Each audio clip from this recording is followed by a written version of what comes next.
Hello friend, এই গাছটার নাম অ্যামাজন ফ্রগউইড। তো এটা একটা অ্যাকোয়াটিক প্ল্যান্ট। তো এই গাছটা আমি প্রথমবারই করলাম, আর গাছটা খুবই ভালো, খুবই পরিবেশের জন্য খুবই ভালো।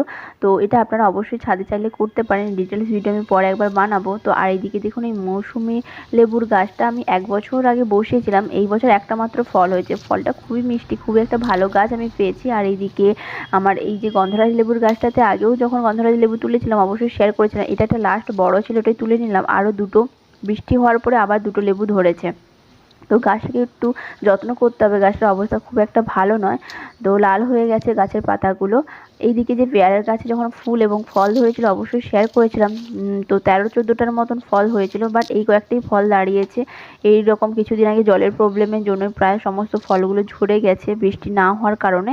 তো মোটামুটি এগুলোই এখন দাঁড়িয়েছে। আর এখানে ড্রাগন ফলে আবার 9টা মতন ফুল এসেছে, তবে একটা ফুল কিন্তু নষ্ট হয়ে গেছে, দেখতেই পাচ্ছেন হলুদ হয়ে গেছে। তো এই 9টা ফুলের মধ্যে যে সবগুলো ফুল দাঁড়াবে সেটা আমি বলছি না, বা দেখা যাক কী হয়। সবগুলো ফুল থেকে হয়তো ফল নাও পেতে পারি।